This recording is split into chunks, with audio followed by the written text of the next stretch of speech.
Hello everyone, कैसे हो आप सब लोग। आई होप कि आप सब लोग बहुत अच्छे होंगे। Welcome back to the channel. तो आज हम डिस्कशन करने वाले हैं trigonometric ratios for some particular angles, यानी कि I am particularly discussing about these. हमें कुछ एंगल्स दिए रहेंगे जैसे कि 30 डिग्री, 60 डिग्री, 45, 90 और 0 डिग्रीज हमको गिवन होंगे। हमें उनका sine, cosec, cos, sec, tan, cot इन सबको निकालना है और आज हम उसी के बारे में सीखेंगे। तो पहले मैं बताने वाला हूँ दो एंगल्स के बारे में, that is the 30 degree angle and the 60 degree angle. इन दोनों के ऊपर पहले डिस्कशन कर लेते हैं। तो मैंने यहाँ पर एक ट्राइंगल लिया है ABC। यहाँ पर कुछ इन्फॉर्मेशन गिवन है ट्राइंगल के बारे में। AB is equal to BC is equal to AC, यानी कि ये जो लेंथ है AB इज इक्वल टू ये जो लेंथ है BC, यानी कि इज इक्वल टू ये जो लेंथ है AC। यानी कि यू कैन क्लियरली सी कि ये एक इक्विलैटरल ट्राइंगल है। ओके। और हमको एक और चीज़ गिवन है कि जो एंगल है ADC ये 90 डिग्री है। कैसे पता चला? AD परपेंडिकुलर टू BC, ये जो AD है ये BC के परपेंडिकुलर है, तो ये तो 90 डिग्री हो गया। अच्छा, अब ये जो ABC मैंने बोला ये इक्विलैटरल ट्राइंगल है, तो जो ABC का जो एल्टीट्यूड होता है ऑपोजिट साइड पर, यानी कि AD BC का एल्टीट्यूड है।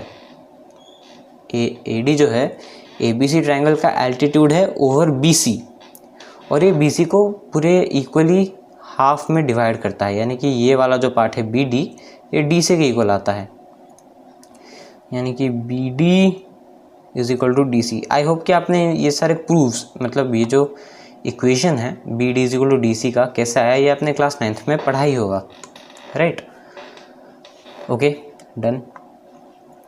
तो यहाँ से हमें मिलना क्या वाला है, देखो यहाँ से तुम अगर नोटिस करोगे तो ये जो एंगल है ना ABD ये 60 डिग्री आएगा, और ये जो एंगल है BAD ये 30 डिग्री आएगा।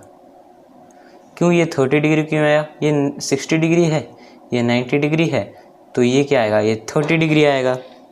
ठीक है, अब इस ट्राइंगल को मैं ज़रा अच्छे से दोबारा बना देता हूँ। यहाँ पर एक राइट एंगल ट्राइंगल की तरह कुछ ऐसे बनेगा। इसको ज़रा मैं दूसरी साइड पर फ्लिप मार देता हूँ। खैर ये फ्लिप नहीं हो रहा, इसको ऐसे रखते हैं। ठीक है, तो मैं बताना चाहता हूँ कि ये जो एंगल है ये 60 डिग्री है। खैर मैं इसको ऐसे ही छोड़ देता हूँ। ओके, हम इसी ट्राइंगल में देख लेंगे। तो ये जो AB is equal to BC is equal to AC है, इसको मैं लेट्स से कि ये X है हमारा। ठीक है, इसको मैंने X मान लिया। तो हमारा साइन 60 क्या आएगा? यहाँ से साइन ऑफ 60 डिग्री क्या आएगा? जितना मुझे दिख रहा है ये AD डिवाइडेड बाय AB आएगा। यस, इतना ही आएगा। अब मुझे AD और AB की पर्टिकुलर वैल्यूज़ को पुट करना है। अगर मैं देखूँ तो एक राइट एंगल ट्राइंगल है और हाइपोटेन्यूस क्या है? ये AB है। AB is the hypotenuse H। क्यों? परपेंडिकुलर एंगल ये है, इसके ऑपोजिट में ये है, तो ये आपका हाइपोटेन्यूस हो गया। तो क्या मैं बता सकता हूँ कि AD जो होगा वो क्या होगा? वो AB का स्क्वायर यानी कि हाइपोटेन्यूस का स्क्वायर माइनस ये बेस का स्क्वायर यानी कि BD का स्क्वायर, बेस ये हाइपोटेन्यूस। तो यहाँ पर मैं लिख देता हूँ कि ये ऊपर आ गया अंडर रूट AB का स्क्वायर माइनस BD का स्क्वायर, राइट? नीचे क्या आ जाएगा? AB। मुझे थोड़ा सा स्पेन को चेंज करने दो। ओके, आगे बढ़ते हैं। अब मैंने क्या माना? AB को X माना है, तो ये अंदर आ जाएगा X का स्क्वायर माइनस। अच्छा, BD क्या है? BD जो है वो BC का हाफ है। BC क्या है? X है, तो BD क्या हो जाएगा? x/2। x/2 का स्क्वायर x स्क्वायर बटे 4, नीचे x आ गया। ऊपर अगर तुम देखोगे, इसको थोड़ा सा सिंप्लीफाई करते हैं, यहाँ पर मैं ऊपर 1/x लिख देता हूँ और ये आ जाएगा 4x square minus x square divided by 4 implying 1 divided by x under root, ये ऊपर आ गया 3x square divided by 4 x बाहर आ गया, x से x कैंसिल हो गया, ऊपर √3 डिवाइडेड बाय √4 दैट इज़ √3/2। तो क्या मुझे यहाँ से साइन 60 की वैल्यू मिल गई? यस, मुझे यहाँ से साइन 60 की वैल्यू मिल गई जो कि √3/2 है। तो इन सब को अभी इरेज करते हैं। अगर आपने डेरिवेशन नहीं देखा तो वीडियो को दोबारा से प्ले करके देख लेना। तो यहाँ से हमने पता लगाया कि साइन 60 डिग्री √3 डिवाइडेड बाय 2 आता है। ओके, अब बात करते हैं कॉस 60 डिग्री की। अब देखो, कॉस 60 डिग्री यहाँ से तुम्हें निकालने की ज़रूरत नहीं है।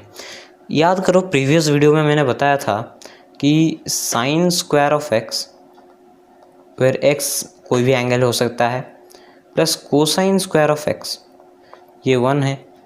हमें पता है 1, हमें पता है साइन 60, हमें निकालना है कॉस 60। तो साइन को उधर ले जाओ, कॉस के ऊपर अंडर रूट, कॉस स्क्वायर के ऊपर अंडर रूट लगा दो। तो कॉस एक्स यहाँ से क्या आएगा? ये आएगा √1 माइनस साइन स्क्वायर एक्स। अच्छा, तो ये √1 माइनस इसका स्क्वायर यानी कि 3/4, 4 - 3 ऊपर आ जाएगा 1/4 का रूट ओवर, और ये आ गया 1/2। तो कॉस एक्स कितना मिला? यहाँ से कॉस 60 डिग्री कितना मिला सर? 1/2 मिल गया। शाबाश। अब मैं तुमसे एक चीज़ पूछूंगा, क्या तुम्हें वो फॉर्मूला याद है कि साइन बाई कॉस तुम्हारा टैन होता है, 1/sin तुम्हारा कोसेक होता है? आई होप तुम्हें याद होगा। तो साइन का उल्टा कर दो, कोसेक 60 मिल जाएगा, यानी कि कोसेक 60 2/√3 होगा, सेक 62 होगा। टैन साइन बाई कॉस कर दो, इतना √3 आएगा। तो मैं अभी टैन, कॉट, कोसेक इनको निकाल नहीं रहा, सिर्फ साइन और कोसाइन निकाल के दिखा रहा हूँ, ठीक है। अच्छा, यहाँ से 30 डिग्री को निकालते हैं। ये तुम्हारा 30 डिग्री है, 30 डिग्री के अपोजिट में कौन है? यहाँ से 30 डिग्री के अपोजिट में कौन है सर? BD है, BD डिवाइडेड बाय हाइपोटेन्यूज कौन है? ये AB, तो AB। अब देखना BD क्या है? BD तो हमारा x/2 है, x/2 इंटू AB क्या है? 1/x। तो यहाँ से x से x मर गए, आंसर आया 1/2। तो यहाँ से लिख लेना साइन 30 बराबर 1/2। ओके, अब बात करते हैं कॉस 30 की।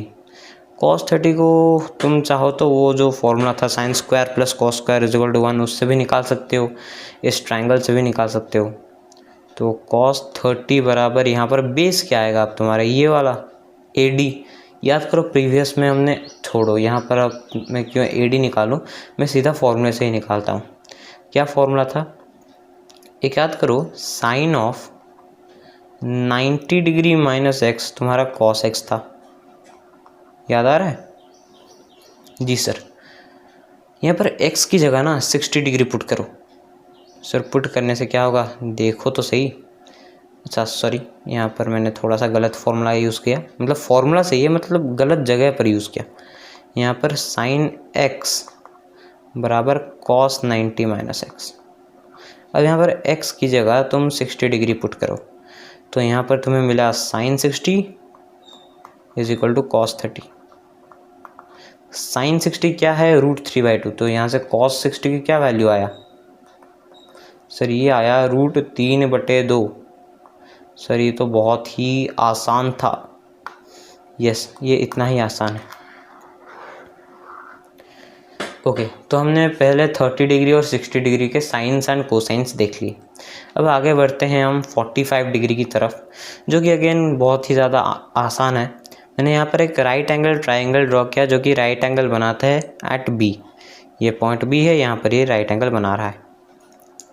अब देखो, मैंने यहाँ पर बोला है कि AB और BC को सेम मान लो। ये कंस्ट्रक्शन है हमारा, ठीक है, हम मान रहे, हम ये चीज़ मान रहे हैं।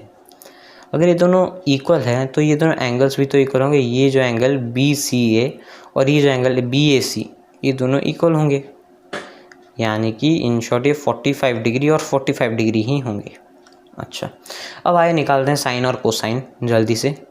तो यहाँ से निकाल लेते हैं साइन 45। सो साइन 45 ये आएगा ए बी डिवाइडेड बाय ए सी। अच्छा, अब ज़रा यहाँ से देखो, ए सी को अगर मैं स्क्वायर करूँ तो ये ए बी का स्क्वायर आएगा और उसके साथ बी सी का स्क्वायर लेके आएगा। यस, अब ए बी तो बी सी के बराबर है, तो मैं इसको लिख सकता हूँ twice of A B square. जी सर, तो दोनों साइड अगर मैं अंडर रूट लगा दूँ, दोनों साइड अगर मैं अंडर रूट लगा दूँ तो ए सी क्या आएगा, ए बी इंटू √2। यहाँ पर वही वैल्यू पुट करो, ऊपर as it is A B, sorry ऊपर as it is A B, नीचे ए सी की जगह ए बी √2। ए बी से ए बी मर गया, आंसर आया 1/√2। तो यहाँ से लिख लो साइन ऑफ 45 डिग्री बराबर 1/√2। सर बात क्लियर है?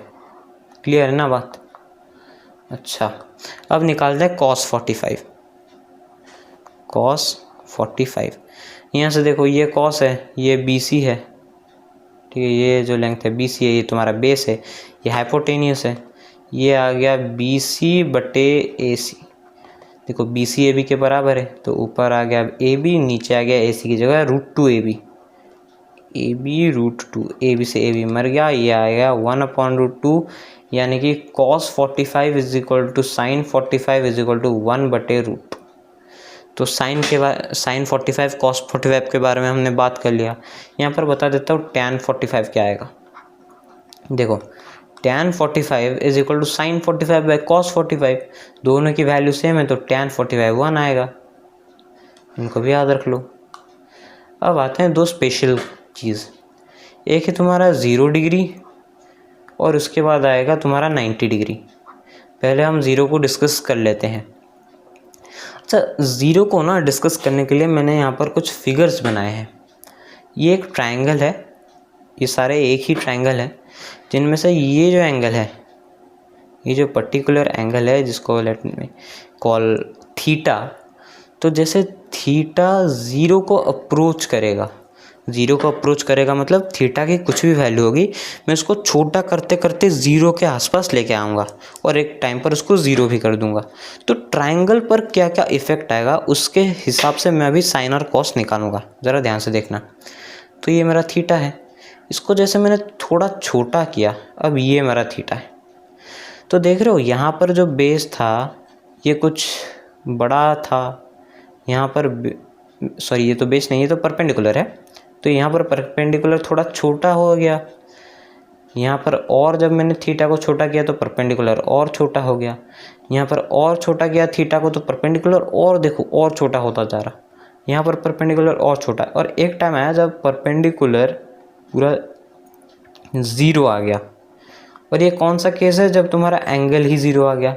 यहाँ पर थीटा बराबर 0 डिग्री, यहाँ पर थीटा बराबर 0 डिग्री। यहाँ पर अब तुम देखो, यहाँ पर हाइपोटेन्यूस कुछ और था, बेस कुछ और था। यहाँ पर जैसे जैसे तुम 0 को लेते जा रहे हो, मतलब थीटा को तुम 0 के पास लेते जा रहे हो, तुम्हारा जो हाइपोटेन्यूस है वो बेस के इक्वल आता जा रहा। ये देख रहे हो, ये बेस है, ये तुम्हारा बेस है, ये तुम्हारा हाइपोटेन्यूस है। यहाँ पर ये दोनों और क्लोज आ रहे, और क्लोज, एक टाइम पर ये पूरा 0 आ रहा। कौन? परपेंडिकुलर। तो इस कंडीशन में हाइपोटेन्यूस बेस के इक्वल आ रहा है। कैसे? एल्जेब्रिकली बता देता हूँ, पाइथागोरस थ्योरम p² + b² बराबर h²। p² 0 तो b² is equal to h², यानी कि b बराबर h। तो इस कंडीशन में साइन और कोसाइन क्या निकलेगा? सर यहाँ से साइन 0 डिग्री यानी कि परपेंडिकुलर बटे हाइपोटेन्यूस। सर परपेंडिकुलर 0, हाइपोटेन्यूस कुछ हो, हमें उससे कुछ मतलब नहीं है, यानी कि 0 आया। तो क्या मैं यहाँ से सेफली बोल सकता हूँ कि साइन 0 डिग्री ही मेरा 0 है? और बात करते हैं कॉस 0 डिग्री की। जो कॉस 0 है वो बेस अपॉन हाइपोटेन्यूस है, और हमने यहाँ पर देखा कि बेस ही हाइपोटेन्यूस है, यानी कि base is equal to hypotenuse, यानी कि यहाँ पर आंसर आपका 1 आएगा, आंसर हमारा 1 आएगा। तो साइन कोसाइन हमें पता चल गया, हमें साइन और कोसाइन तो पता चल गया। तो यहाँ से टैन क्या आएगा? Tan 0। Sine by cos 0/1 0। Yes, आगे बात करते हैं 90 डिग्री की। ओके, 90 डिग्री में मैं एक एंगल को, इस एंगल को लेट से मैं थीटा बोलता हूँ। तो ये जो थीटा है इसको अब मैं 90 डिग्री के आसपास लेके जाऊँगा, इफ़ेक्ट को स्टडी करूँगा और एक पॉइंट पर इस एंगल को 90 डिग्री के साथ इक्वेट कर दूँगा। तो ये मेरा थीटा है। थीटा को मैंने बढ़ाया तो देख रहे हो ये जो मेरा बेस है ये छोटा होता जा रहा है।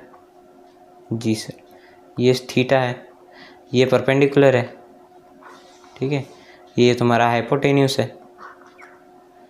यहाँ पर थीटा को और बढ़ाया, बेस और छोटा हो गया। यहाँ पर और बढ़ाया, बेस और छोटा हो गया। यहाँ पर और बढ़ाया, बेस और छोटा, और एक पॉइंट पर जब मैंने थीटा को 90 डिग्री ही बोल दिया तो यहाँ पर बेस जो है वो 0 आ गया। अब जब बेस 0 आता है तो पाइथागोरस थ्योरम को याद करो, p² + b² h² आता है। अगर ये 0 हो जाता है तो p = h आ जाएगा। Yes yes, b0 p = h। Sine cosine की वैल्यू लिख दो सर। साइन 90 डिग्री जो कि परपेंडिकुलर अपॉन हाइपोटेन्यूस आएगा, परपेंडिकुलर हाइपोटेन्यूस के इक्वल है तो ये 1 आ गया। और कॉस 90 डिग्री जो कि एसेंशियली हमारा बेस अपॉन हाइपोटेन्यूस है, बेस 0 तो ये 0 आ गया। यहाँ पर अगर मैं टैन की बात करूँ, टैन 90 डिग्री, तो ये तो मेरा 1/0 आ रहा है, तो ये 0 आ गया। नहीं, ये गलती है, ये गलती है। एक बात बताओ, एक बात बताता हूँ,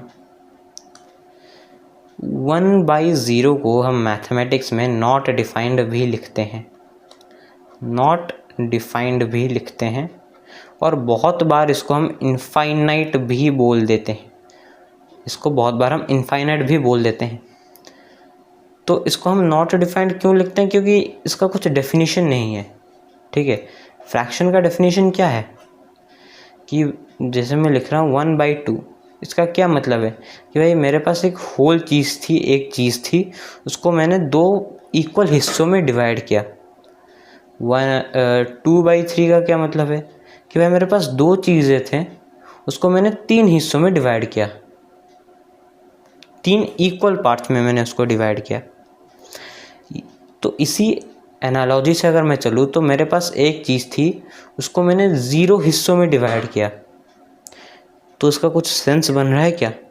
किसी चीज़ को तुम 0 बार डिवाइड कर रहे हो, कोई सेंस नहीं बनता।